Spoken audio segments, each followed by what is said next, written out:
Hello, everyone, and welcome once again to Sean's Horror Corner. As always, thank you so much for watching. I appreciate everybody tuning in. Today, I'm excited to have my good friend Aaron back from A&B Horror Movies. Aaron, thank you so much for joining me, sir.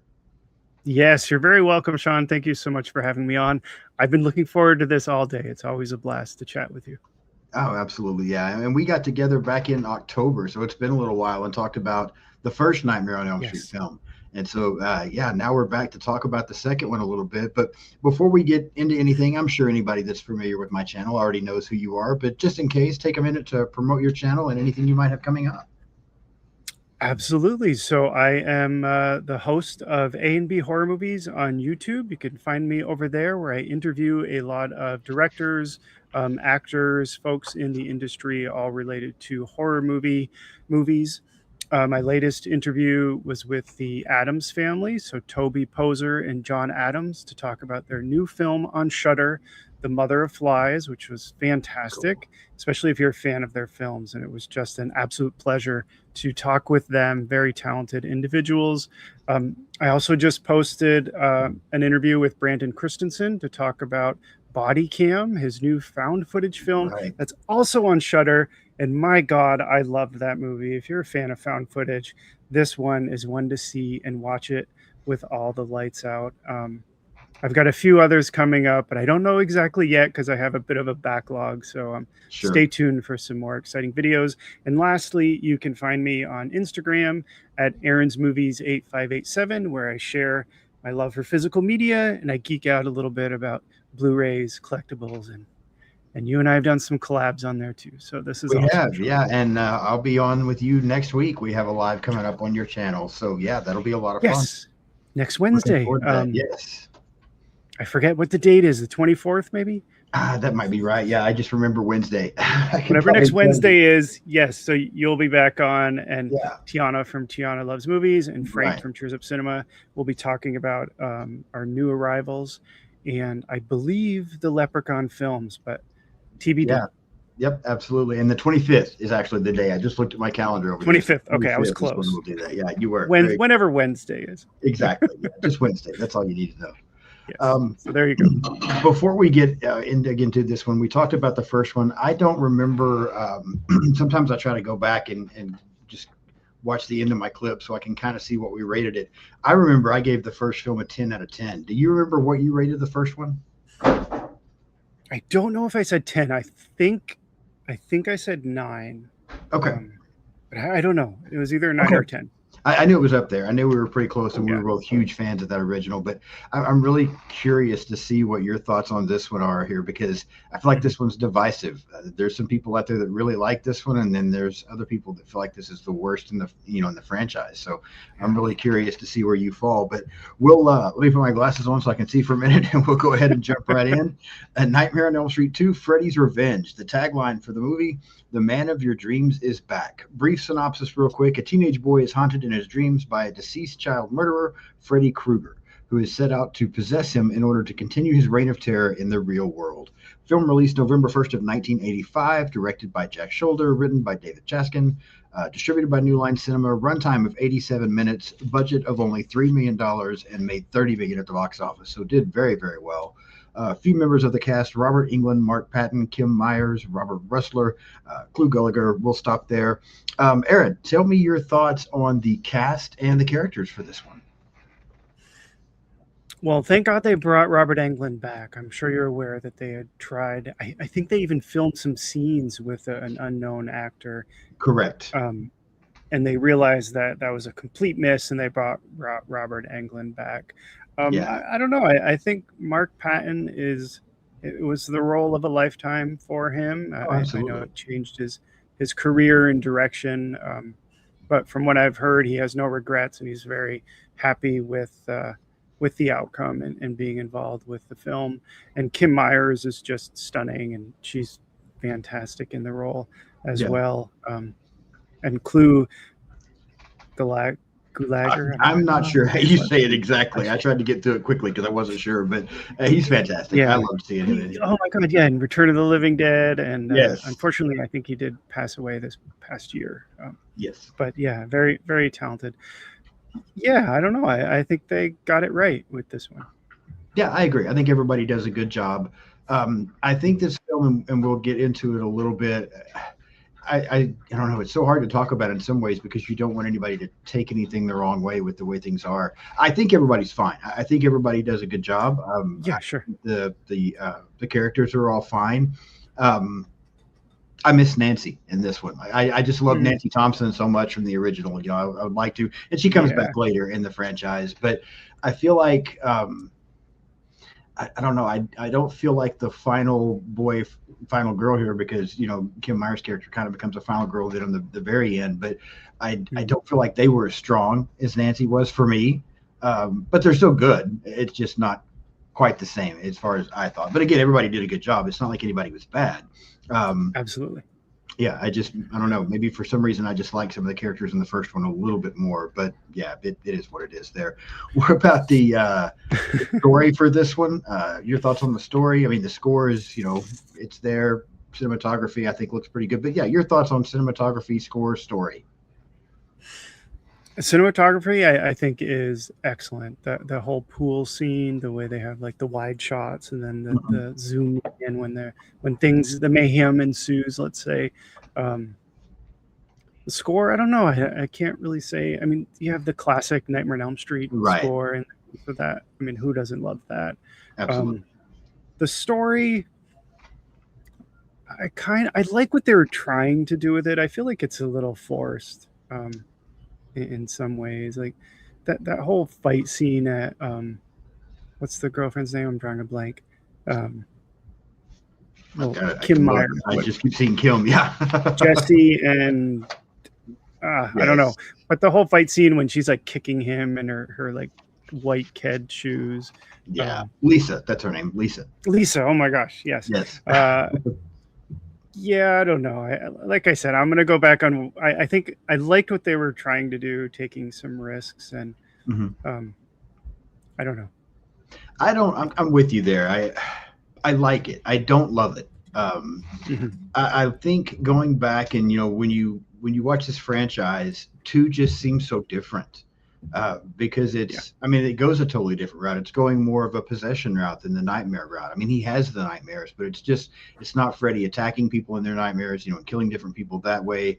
It's so different going this possession route, and at the Mhm. time, I mean, we only had the first film and then this one, so I don't know, maybe that was fine, but I think we went back to more of the original Freddy in 3 and 4 and later on in the franchise. And I think I just like that idea better than the possession idea. I don't like Freddy trying to Mhm. possess someone and then use them to do his thing. I like what he was doing more in the original. So I Yes. appreciate the fact that they took a chance on something. They tried, and I like it. Mhm. I just don't love it, if that makes sense.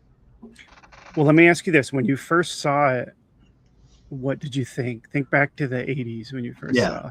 What did Uh, you? What was your kid's perspective on it?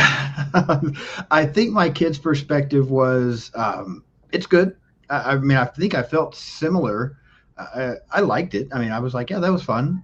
Yeah, yeah. But if I was going to go back and rewatch, I would go back and rewatch the first one because I watched the first one multiple times, and the second Mhm. one was more just like if it was on something, then yeah, okay, I'll watch it. I made it a point to watch that first one, where the second one was like, yeah, okay, Yeah, it yeah, was that way. absolutely. I liked it. It wasn't as good as the first. I didn't watch A Nightmare on Mhm. Elm Street 2 as much as I watched Friday the 13th 2, Halloween 2, like that kind of Mhm. thing. So Yes, yeah, yes.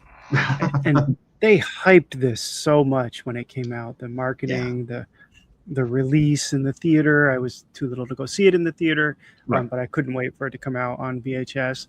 And I don't know. I love it now, right? I kind of love it now. I think I love it more now than I did when I first saw it as a kid. I wasn't a Mhm. huge fan. Yeah, I felt like it drags a little bit. it does. And I'm not we'll get into it a little bit, but I don't think I like the end. I don't think I like the way this one Mhm. wraps up, but we'll get into that a little bit. Okay, okay. I'm jumping ahead. Go ahead. I'll No, stop you're talking. fine. No, you're good. Just a couple of production notes, real quick here. So, Yeah. screenwriter by the name of Leslie, I believe Bohem is how you pronounce that, pitched the Mhm. idea of Freddy using possession to get into a pregnant woman's womb to control the fetus and kind of pay homage to Rosemary's Baby. But at the time, Sarah Risher, I guess is how you say it, was a New Line executive. She was pregnant and was very upset by this idea. So New Line rejected it. They went more with David Chaskin's concept, but they did bring that idea back later for part 5. And then the other thing I wanted to mention is, well, Wes Craven, they actually offered him the opportunity to return and direct this film. He did not like the script. He didn't like primarily 2 scenes: the possessed parakeet and the way that all happened in the house there, and the pool party. He didn't like the pool party because his thoughts on the pool party were that Robert Englund's not a big guy. He's a smaller guy.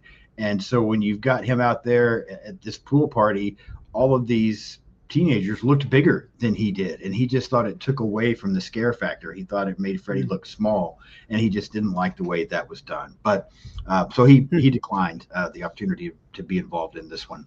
And then, as you mentioned, New Line was trying to save money by using an unnamed actor as Freddy, but as they started shooting scenes, they realized that it just wasn't the same, and so they ended up bringing Robert Englund back. In the final cut of the film, there is still one scene where you see the other Freddy, and that's the shower scene, Coach Schneider's death.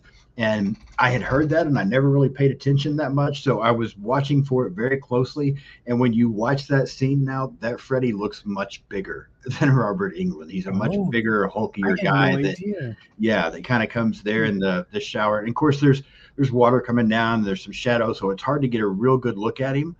Which may be why they left that one in, but you can tell it's a much bigger person in the costume. Can you see his face at all? I just rewatched it. I didn't know that. Yeah, barely. Okay. Yeah, it's really, I mean, again, because he's kind of in the background, and there's the water, and there's the like the steam from the shower, that's all around too. So you don't get a real good look at him. I could just tell that it was a much bigger person in the costume there. So excuse me, my dog is chiming in. She didn't like that scene either. I guess not. Yeah. Brad Pitt almost got the role of Jesse over Mark Patton, but they decided that Brad Pitt was too nice, so they did not offer him the role. And then if you haven't seen the documentary Scream Queen, My Nightmare on Elm Street, which is about Mark Patton and his experiences, I highly recommend it. Have you watched that, Aaron? Yes, I believe so. Yes. Okay. I just watched it for the first time last year. Yeah. I had never seen it. I'd heard about it. I watched it last year, and I do think it's really interesting in telling his story and some of the things that unfortunately he went through, but how he's come out of it as well. Yes, exactly. And I was kind of alluding to that. And that reminded me, when COVID started, I joined a watch party of Nightmare on Elm Street Part 2 that Mark Patton hosted. Oh, wow. That's very cool. Through the whole film. Yeah, it was, 5-6 years ago now, but it was really cool. It's a cool experience. Yeah. Wow. It's so hard to believe COVID was that long ago to me. I mean, you're right. It's 2026 now. So yeah, it's like 6 years ago, but it just seems 6 years ago this month, I think, right? Yeah. Wasn't it in March when everything shut down? I think you're right. Yeah. That's just so crazy. But yes. All right. Well, we're going to get into the plot now and start to walk through this a little bit and get your thoughts on some scenes here. Let's do it. Let's start with the opening scene. We get the school bus. We get Jesse and these 2 girls on the bus. We find out that Freddy is driving. We briefly get to see Robert Englund outside of makeup as the bus driver before Freddy takes over. And then, of course, we have this scene where, he drives off into almost the middle of nowhere and ends up on these 2 pillars. And it turns out to just be Jesse having a nightmare. What were your thoughts on the opening scene? I loved the opening scene of this. I almost swore. How damn cool is that? My God, when it goes off into the desert and Jesse looking like this sweaty, meek little kid on a scary bus. It's perfect. And I do remember watching it for the very first time and thinking, hell yeah, we are in for a ride with this movie. And then it falters a little bit. Of course, I completely agree with you. It's fantastic. Yeah, I completely agree. I love the opening scene. I had forgot, because it's been a little bit since I've watched this one. I just watched it a few days ago. I forgot about the way Jesse looked, like you were just talking about. Like, he looks totally different here in this dream sequence than he does throughout the rest of the movie. And that kind of threw me off for a second, because I'm like, I don't remember him looking like this. But it's a great opening scene. I remember thinking the same thing. It's fun. We are going to be in for some really cool stuff here. Like you said, it doesn't quite live up from there, but I do love the opening scene. We then cut to kind of like a baseball game going on. We meet Grady. Jesse and Grady kind of get into a little bit of a fight there. We meet Coach Snyder. Jesse and Grady's relationship in this film throws me off a little bit because they're fighting, and sometimes it seems like they can't stand each other, and then they're also friends sometimes. It's a really odd Yeah. relationship, I feel like. What do you think? Yes. It is an odd relationship, kind of a love-hate relationship, and I think that was probably intentional and speaks to some of the undertones that Yeah. are in the film. Right. I mean, I'm sure you've heard it referred to as the gayest horror film Yes, out I there. have. So there's Yeah. definitely there's elements of that. In fact, when Jesse is in dire need, whose bedroom does he go to? Right. He goes to his friend's bedroom. Goes to Grady's. Yeah. Yeah, absolutely. I remember still watching this again as many times as I've seen this movie. I'm like, I don't understand how these guys are friends. Like one minute they're fighting, like literally fist fighting, and then the next minute they're just laughing. But even when they're sitting there and they're doing the push-ups, Jesse asks him, he's like, "Do you have a problem with me?" And Grady's like, "No, man, just just talking, just hanging out. It's like everything's fine." So I'm like, "Well, yes, okay, I guess it's just different." But I mean, you kind of feel like that fight though, and then doing the push-ups that kind of brings them together. Yeah, a little bit there, yeah, because now they're having to kind of go through the punishment together. So yeah, I see what you're saying there. We find out Jesse's family has moved into Nancy Thompson's old house, and we see Jesse have some more nightmares where he sees Freddy, and we kind of Freddy's wanting them to work together. Yes. Jesse has another nightmare there at the school where the snake thing is going on.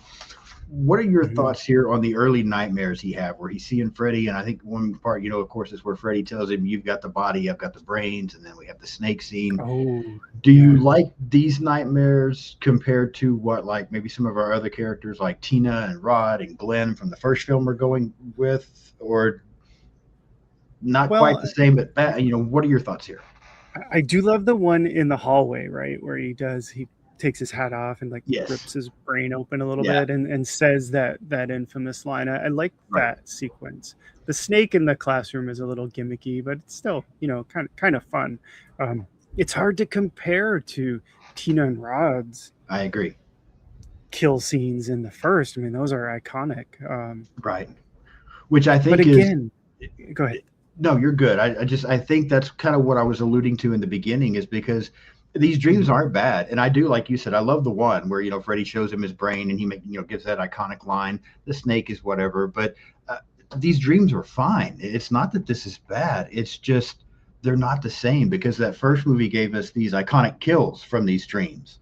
Whereas this one, there's not any real consequence to the dreams, which I also think, and again, it's not that I dislike the movie, but I also think that hurts the fear factor a little bit, because it doesn't feel like yes, Jesse's going through some things and everything's not okay, but it doesn't really feel like, to me at this point still, that anybody's life is really in danger. Like nobody's getting killed at this point. You know what I'm saying? Yes. Yeah. So I think that hurts it a little bit. Exactly. I to add to that, the dreams feel disconnected.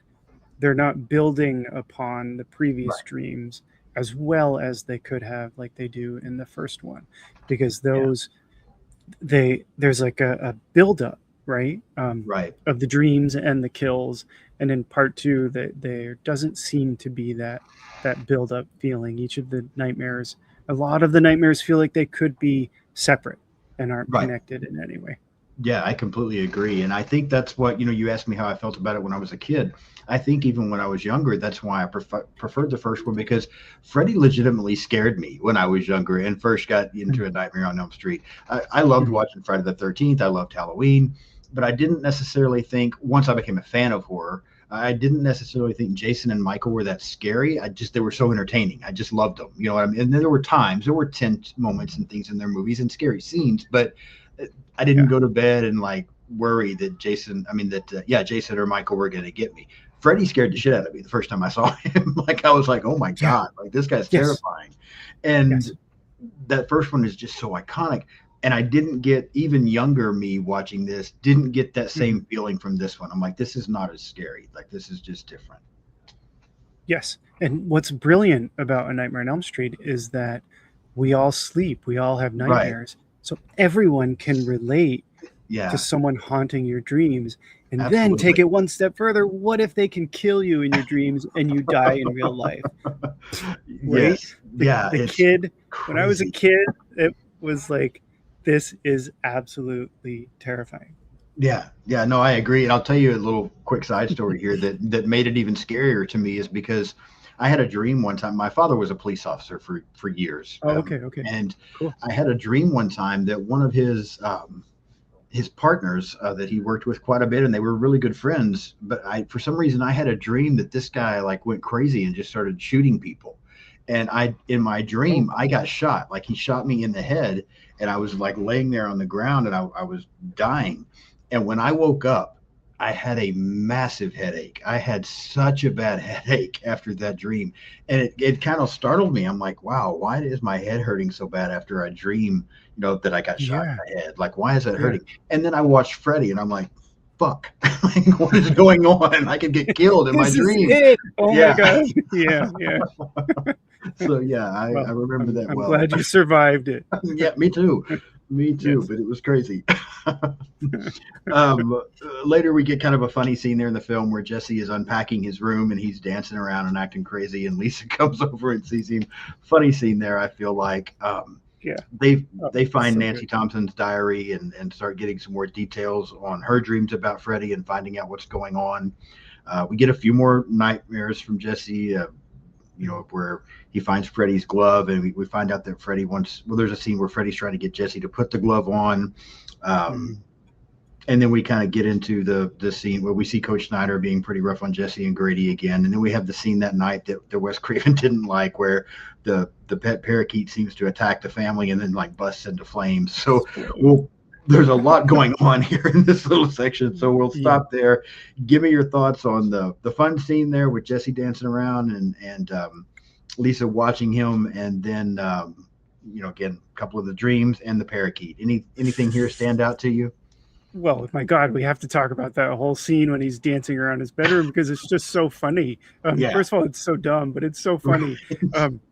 And I remember, the one scene when he's like shutting the drawer with his butt. When I did watch the live stream, he was like, yes, who does that, right? And why would anyone right. do that? And was that even in the script? I don't know. He wasn't Yeah, sure if he was like improvising or not. And then of course popping the popper right when she yes, of walks in. course. My gosh, Yeah, you can't you can't make that up. But no, it's so fun once it starts. That song, was it "Touch Me All Night Long"? I I think believe so. Yeah, yeah, Kathy Dennis did a cover of it. yeah. Um, what was I going to say? But what I don't really like is the diary. I feel like Nancy's diary just feels fake. It doesn't sound like Nancy would have written what's I in the agree. diary. And that scene, once they start reading the diary and they're both so serious, like, oh my God, she did Yeah, what? That kind of takes me out of it. yeah, But I I mean, I agree see with it you. ties it back to the first, but does it work? I would say not really. I completely agree. I'm so glad you brought that up because yeah, I think that's the whole purpose is to tie it back to that first one. But it Yeah. doesn't, they're reading this and it doesn't seem like Nancy. Like it just doesn't seem like her at all. And Yeah. I didn't really notice that until the last time I watched the movie. For some reason, that just kept passing me by. And I was watching it the other day, and I'm like, this doesn't seem like Nancy at all. So yeah, I'm so glad you brought that It's up. But not her voice, right? It doesn't yeah, sound like she would have written. yeah, it's just I get it, and it But does. It takes I, me out a little bit as well. So I think that's a great way to yeah, put it. I get it. I mean, it was a mechanism. So, but yeah. Yeah, just a way to tie the first film in there, I'm sure. But Mhm.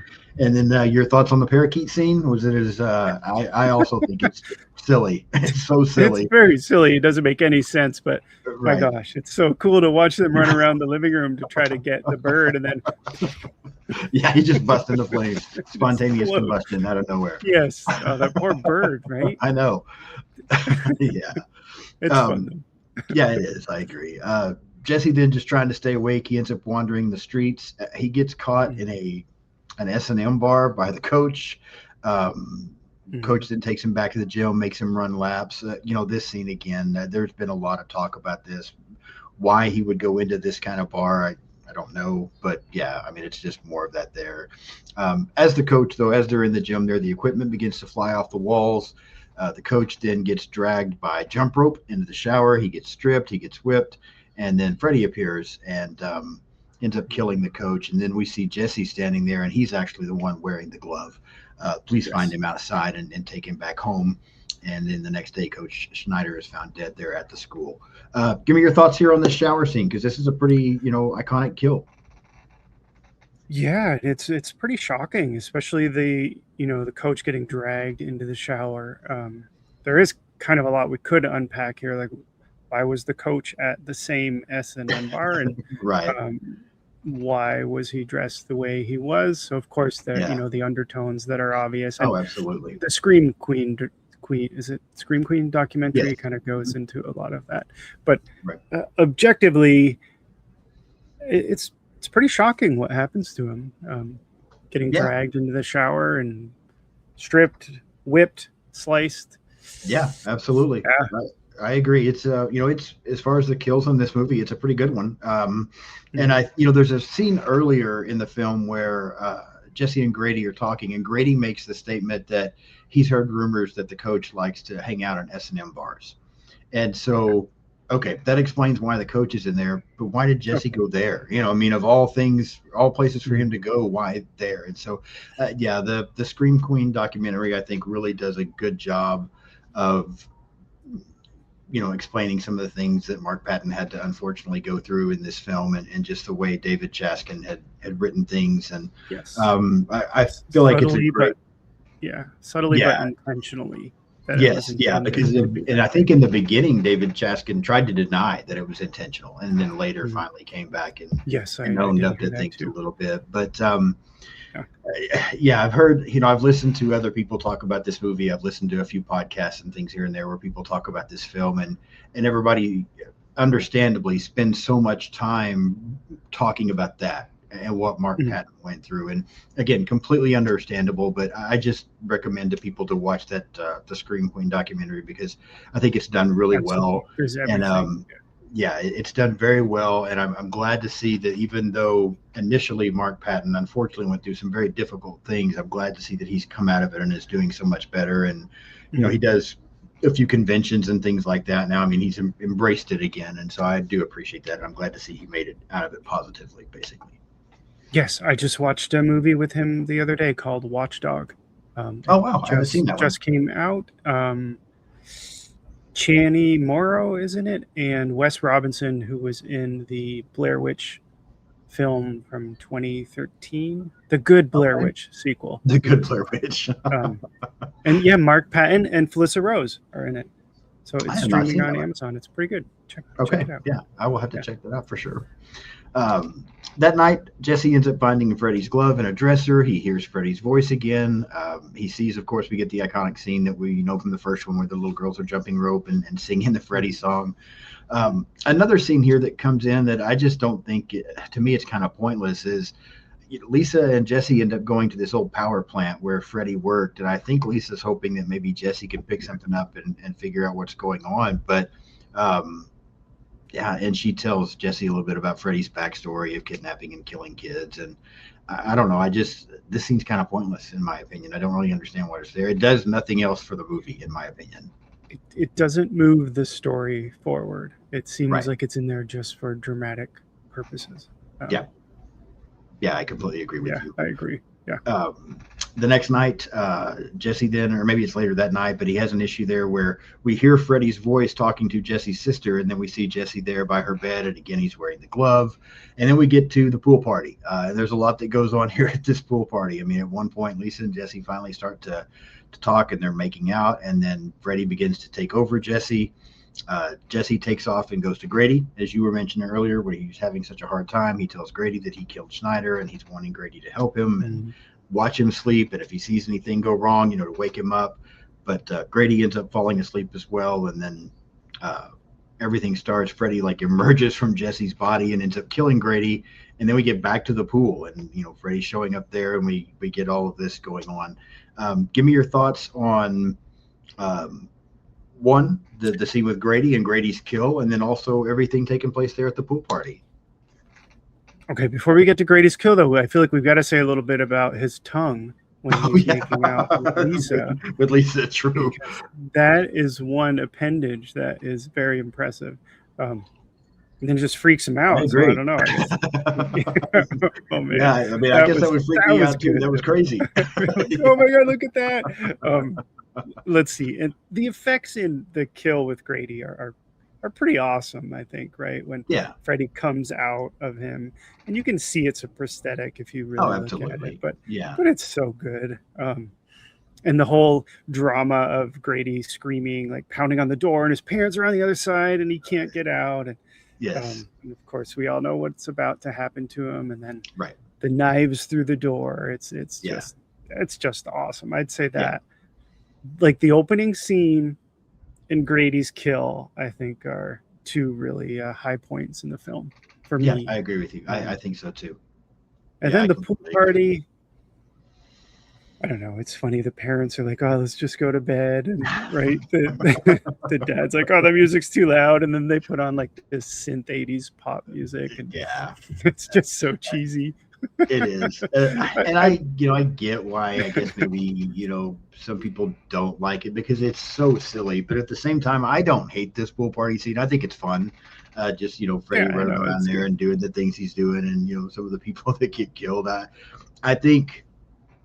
Yeah, I mean, it's much more fun than where we go from here. We'll get into that in a minute, but I think the pool party scene's Yeah, fun. I mean, it's silly, but I don't mind it. I agree with you that I think Grady's skill is really good. And like you were mhm. talking about the scene where Freddy comes out of Jesse, yes, it's obvious that it's prosthetics. I mean, I could see how somebody would watch the scene and be like, that does not look great. It looks so fake. First of all, it's the mid Yeah, '80s, and I have said a yeah, million times I would rather have bad practical effects than CGI sometimes. I like practical effects. And so I would mhm. rather see something like this than them trying to CGI it up, that kind of thing. So I'm good with all of this. I like Absolutely. this. Yeah. Yeah, no, I like it Um, too. And I, what's funny is I never really thought about Freddie being small and all the people at the pool party, like the football players. Why didn't they just right. tackle him? Yeah, exactly. Yeah, Right? they seem to be scared. I mean, there's a lot of explosions going on. The pool starts boiling. Hot dogs are catching on fire, and then here comes Freddy jumping up out of the. The So yeah, cans start exploding. It's like yeah. total mayhem. Yeah, there's a lot happening there. So maybe they were just in shock by Yeah, everything that's going on. And the one, I, the one I kid guess does so. try to talk to Freddy. There's the one kid there that tries to tell He him, tries to reason with yeah, tries him. to Yeah, reason with him, and that doesn't go very well. So, no, no. um, but then Freddy takes off from there, and then we get back to the power plant as the film starts to wrap up. Lisa goes to the power plant. She ends up confronting Freddy. Um, Trying to communicate with Jesse, and she keeps telling him she loves him and begging Jesse to come back. And then at one point she kisses Freddy. But yeah, then Freddy begins to have issues. He starts to melt. He catches on fire, and then Jesse is able to emerge from Freddy's body. Dun, Um, dun, dun. yeah, I know. So we had kind of a reversal there of the way things were going. Mhm. But and then of course, the very end, Jesse gets on the bus, and um, we see Freddy's glove bust through one of the other girls there on the bus, and it's like that original dream sequence starting back all over again. Um, Yes. I'm very curious as to your thoughts because here's where I really felt like the film dropped off. Because even though the pool party's silly, I still thought that was fun. And then when we get to this power plant, I just think this ending is not impactful in my opinion. First of all, the two dogs, I was just talking about, I like the practical effects, but the dogs with the weird faces that she sees The when she first, human faces. those Yeah. look so bad. I don't like the way those look. They don't look great at all. And then just, I mean, Freddie chases Lisa for a few minutes, but then she starts trying to communicate with Jesse through him, like I said, and we get a lot going on there. But I don't know, this Yeah. ending just falls off and is not that great in my opinion. What do you think? Well, a couple of things. Sure. They really did push the human faced dogs in the trailer. Even I remember Yeah. back in the day, they promoted that because it was like, oh my gosh, the dogs have human faces. Um, Right. and one other thing that I wanted to touch upon quickly is I love the end of the pool scene when he walks through the fence and then the Yes. flames erupt. Yeah. That, I mean, I know it's just like, you know, cinematic trickery, but it looks pretty cool. It does look good. Even I now, agree. it's a cool moment. Yeah. And then you get into the forced love triangle that you are referring to, and it's just, I don't know. Um, I don't love it. Yeah. Is it believable? Not 100%, maybe not Right. even 50%. Um, you can almost, and this is going to sound awful, you can almost feel like the actors were doing the best job they could with a script that maybe wasn't the best script they've ever been given. Yeah, no, I agree with that actually. And we mentioned earlier when we were talking about the characters that we felt like everybody did a good job. And now that we know more about, lifestyles and things like that from some of these people, maybe that explains it. But I don't feel like the chemistry between Jesse and Lisa was ever that great. I don't know how you felt, but I never really bought. They never really felt like a couple to me. Even when they have the scene, I mean, they finally have the scene where they start making out a little bit, but I just never really was buying them as a couple. Now, again, now that we know some of the things we know, maybe that was, hard to make happen. But I do wonder, like you said, if maybe they were doing the absolute best they could with just a script that just wasn't working. Yeah, there wasn't a lot of chemistry there. Yeah. I don't know. I don't. Yeah, I'm not really sure how I feel about that. As a kid, I just kind of thought, okay, there's a love interest in that. Yeah, exactly. As a kid, that's what I thought too. Going back and watching it as an adult, I'm just like, okay. Yeah, there's not much spark there. There's maybe more spark with him and Grady. It almost seems like it. With Lisa. Yeah, I agree. And I wonder if that was unintentional from the actor's perspective, or if the director was kind of pushing it that way. In that way, the sort of the undertone that's definitely there. Yeah, definitely could be. Do you like the way it goes back to the bus for the very end? Yeah, that's fun. I do fun. like I agree. Because you think it's everything's fine, right? And I love the one actress in the bus who kind of has like the deep husky voice. I forget what her name is, but what does she say? Like, it's all over now. And then, and then boom, comes through. That's so good, right? Yeah, I like that scene as well. That's iconic. That was much, much better. I like that. I'm glad they at least did that to make up from that other part a little bit. So, but I mean, that pretty much covers the film. Anything that we haven't covered that you want to bring up, or something else about it that you really liked or disliked that you want to discuss before we try to rate it? I love the cover art. I have the steelbook here. Oh yeah, I meant to bring that up. That looks so good. The cover artwork is fantastic on this. Really and is. On the back, it's got the sister jump roping. Yeah, I like that very much. Yeah, I just have this one on. Blu-ray, and I know you got that box set, and I'm so jealous. When it first came out, I had been out of work for a little bit, so I wasn't able to get it when it first came out. And then once I got to working again, I'm like, okay, and it was just gone. Like it was hard for anybody to keep that in stock. And so now, I think you mentioned to me in a message the other day that the 4K is out there. You just can't get that steelbook set like that anymore, right? Isn't that what you were saying? So yeah, there's like a smaller, thick edition box set. It's not the steelbook set, but it is a smaller box set and it has all the films, and that's all 4K. Okay. So and I'll probably I'll probably end up having to get that. I just keep hoping that maybe I'll see one of those other ones out there. Because I really want that steelbook set that you got. But every time I have seen it, it's so pricey. It's so pricey. I'm sure it's worth it, but so pricey. It's so nice. I got it right here. I brought it down off the shelf. I love that. That is so cool. It's fantastic. I love it too. Now, I could be wrong, but I think I heard that they're doing another print run. Okay. Very good. I may be mixing it up with another box set, but I'm pretty sure this is the one that they said they're doing another run.